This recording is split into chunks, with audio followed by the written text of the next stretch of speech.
नमस्कार दोस्तों, 11 अप्रैल गुरुवार को एक और बड़े कांग्रेसी नेता ने बीजेपी ज्वाइन कर ली।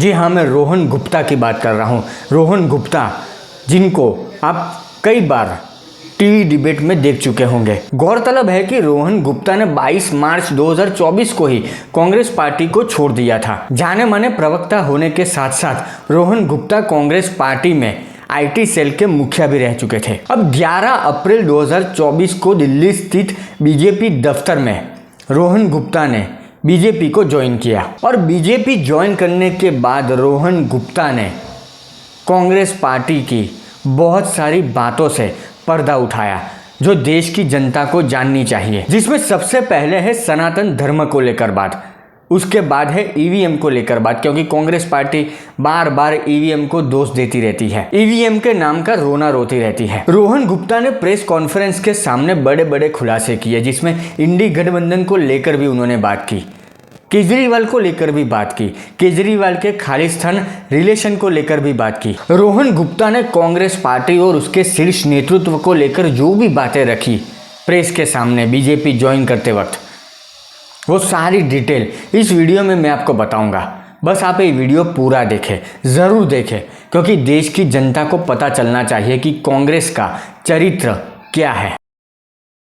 अब 22 मार्च 2024 को रोहन गुप्ता ने कांग्रेस पार्टी से इस्तीफा दिया, कांग्रेस पार्टी को छोड़ दिया। पर उससे पहले रोहन गुप्ता तब खबरों में आए जब अहमदाबाद की एक लोकसभा सीट से रोहन गुप्ता को कांग्रेस पार्टी की तरफ से टिकट दिया गया था, पर कुछ ही दिनों में उन्होंने चुनाव लड़ने से मना कर दिया। अब रोहन गुप्ता ने कांग्रेस पार्टी और उसके शीर्ष नेतृत्व को लेकर जो बातें मीडिया के सामने रखी, प्रेस के सामने रखी, वो आपको जाननी चाहिए। उसकी शुरुआत में करता हूँ सनातन धर्म से, कि रोहन गुप्ता ने कांग्रेस पार्टी पर सनातन धर्म को लेकर बहुत बड़ा आरोप लगाया कि सनातन का अपमान होता, पर उस पर चुप रहने को कांग्रेस पार्टी में कहा जाता। मतलब सनातन धर्म का कितना भी अपमान हो देश में, हमें कुछ नहीं बोलना, ये कांग्रेस पार्टी के शीर्ष नेतृत्व का एक तरह से कहना था। और रोहन गुप्ता की इस बात पर यकीन किया जा सकता है,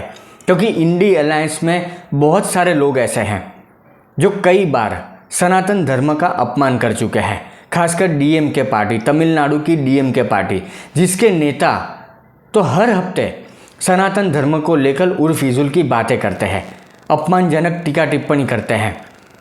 डीएमके के नेता सनातन धर्म को डेंगू, मलेरिया, एड्स कहते हैं, सनातन धर्म को ख़त्म करने की बात करते हैं। पर कांग्रेस पार्टी अपने साथी पार्टी के ऊपर किसी भी प्रकार की बात नहीं रखती, या ये भी नहीं कहती कि डीएमके के नेताओं को इस तरह से बयानबाजी नहीं करनी चाहिए। स्ट्रेटेजी, एक मैसेज जो पीपल में जो देना होता है कि आपका विरोधाभास कितना है। जो हमारे एक हैं जो थे कम्युनिटी, जिनके नाम में राम है, वो सनातन के जब अपमान हो रहा था तो हमको ये कहा गया कि आप चुप रहिए। और नरेंद्र मोदी को हराने के लिए जो इंडी गठबंधन बना, उसको लेकर भी रोहन गुप्ता ने बातें रखी। रोहन गुप्ता ने कहा कि देश के नाम का एक गठबंधन बनाया गया, लेकिन उसमें देश विरोधी ताकतों को शामिल किया गया। देश के नाम का एक गठबंधन बनाया गया, पर उसमें देश विरोधी ताकतों को जोड़ा क्या? रोहन गुप्ता ने मीडिया के सामने केजरीवाल का भी जिक्र किया, खालिस्तान का भी जिक्र किया। रोहन गुप्ता ने बड़ी अच्छी तरह से ये कहा कि कांग्रेस पार्टी एक वक्त में केजरीवाल और खालिस्तान के रिलेशन को लेकर बातें रखती थी। मतलब कांग्रेस पार्टी खुद ये कहती थी कि केजरीवाल और खालिस्तान के बीच कुछ संबंध है, तो अब ऐसी क्या मजबूरी है। मतलब रोहन गुप्ता ने कहा कांग्रेस पार्टी के बारे में कि ऐसा पहले कांग्रेस पार्टी खुद कहती थी, तो अब ऐसी क्या मजबूरी है कि ऐसे लोगों के साथ कांग्रेस पार्टी को रिलेशन बनाना पड़ रहा है, मतलब गठबंधन के नाम पर आगे बढ़ना पड़ रहा है। जिस केजरीवाल जी को कांग्रेस पार्टी ने आज खालिस्तान के साथ जुड़े होने के आक्षेप किए, वो चुनाव का पूरा में इंचार्ज था पंजाब में, आज ऐसी क्या मजबूरी है कि आप उनके लिए लड़ रहे हैं, उनके भ्रष्टाचार के लिए? इतना बड़ा विरोधाभास नहीं हो सकता है। रोहन गुप्ता ने कांग्रेस पार्टी को दोहरे चरित्र वाली पार्टी भी बताया और ईवीएम को लेकर बातें रखी। अब ईवीएम को लेकर हम कांग्रेस पार्टी की बातें कई बार सुनते हैं सोशल मीडिया पर, टीवी मीडिया पर, कि हर बार जब ये लोग चुनाव हार जाते हैं या इनको भविष्य का पता चल जाता है, माहौल पता चल जाता है कि इस चुनाव में हम हारने वाले हैं, तो इनके नेता, कांग्रेस पार्टी के नेता क्या करते हैं, पूरा ठीकरा ईवीएम के ऊपर फोड़ देते हैं। तो रोहन गुप्ता ने ईवीएम की बात को लेकर भी कांग्रेस पार्टी की पोल खोल दी। रोहन गुप्ता ने कहा, उनका कहना था कि 2 चुनाव कांग्रेस पार्टी वही ईवीएम पर जीती है जिसके ऊपर वो सवाल उठा रही है। और ईवीएम को लेकर तो कई बार मैं पुराने वीडियो में भी कह चुका हूँ, कांग्रेस पार्टी जब भी ईवीएम पर रोती है, मैंने कई बार अपने वीडियो में कहा है कि अगर किसी राज्य में कांग्रेस पार्टी जीतती है तो उनके लिए ईवीएम सही है, लोकतंत्र खतरे में नहीं है। पर अगर कहीं हार जाती है तो ईवीएम हैक हो चुका है, ईवीएम में गड़बड़ी है, हर तरह का बहाना ईवीएम को लेकर ये लोग बनाएंगे, हर तरह से ईवीएम पर ये लोग रोना शुरू कर देंगे। आप देश के सामने अब जाते, आपका नैरेटिव बहुत क्लियर होना चाहिए। जिस ईवीएम के कारण आप 2 चुनाव जीते, आप उस पर सवाल उठा रहे हैं। रोहन गुप्ता ने कांग्रेस पार्टी के ऊपर गंभीर आरोप लगाए, कुछ ऐसी बातें सामने रखी जो सुनने लायक है। रोहन गुप्ता ने कहा कि कांग्रेस पार्टी में मैं अपमानित होता था। रोहन गुप्ता ने कहा कि लेफ्ट पार्टी जो देश विरोधी है पर उनके साथ कांग्रेस है। रोहन गुप्ता ने सीएए को लेकर भी बात रखी कि कांग्रेस पार्टी खुद सीएए मांगती थी पर आज वही सीएए का विरोध कर रही है। और ऐसे कितने विरोधाभास है, मैं आपको बोले उतने विरोधाभास नाम करने को तैयार हूं। हर जगह पे आपकी जो पॉलिसी है, आप लेफ्ट पार्टी के साथ जुड़ रहे हैं, वो देश के खिलाफ है। कौन सी बात कर रहे हैं भाई साहब आप सीएए की बात कर रहे हैं, वो जो कायदा था जो कांग्रेस ने मांगा था कि it is for giving citizenship, आप उसका विरोध कर रहे हैं। कल एक कांग्रेस के नेता ने कहा कि नहीं हम तो मध्यम वर्ग के ऊपर टैक्स लगा दे, कि आप महंगाई की बात कर रहे हैं।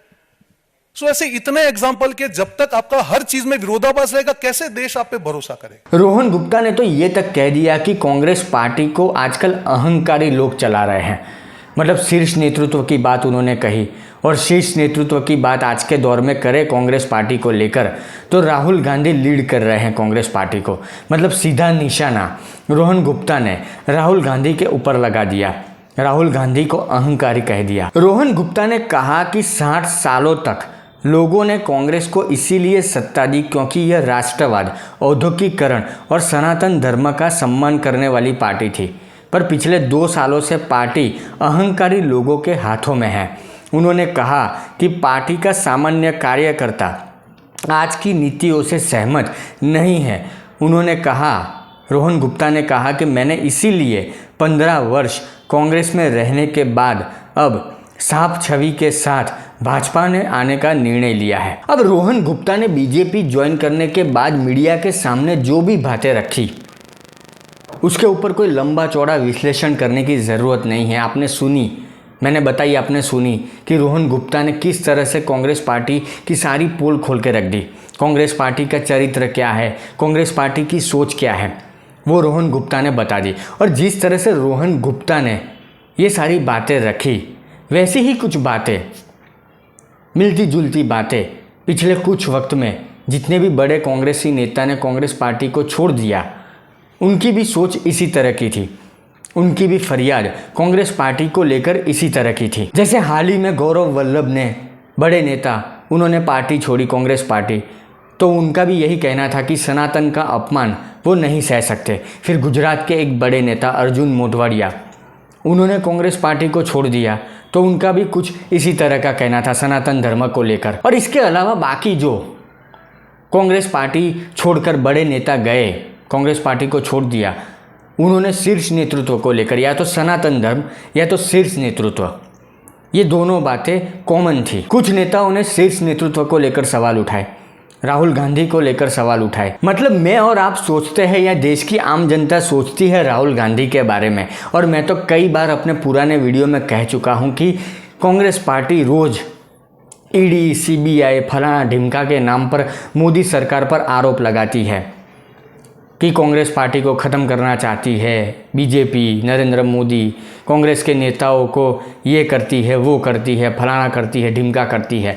पर सच ये है कि कांग्रेस पार्टी अगर ख़त्म हो रही है या कांग्रेस पार्टी का कहीं पर नुकसान हो रहा है तो उसके ज़िम्मेदार नरेंद्र मोदी या बीजेपी नहीं है, उसके ज़िम्मेदार कांग्रेस पार्टी के प्रमुख मतलब शीर्ष नेतृत्व, हाल फिलहाल चलाने वाले राहुल गांधी और सोनिया गांधी जैसे नेता है। खासकर राहुल गांधी, जिनके बारे में मैं कई बार कह चुका हूँ कि पहले कांग्रेस पार्टी यहाँ पर थी, फिर यहाँ पहुँच गई और अब यहाँ पर है, मतलब गायब हो चुकी है।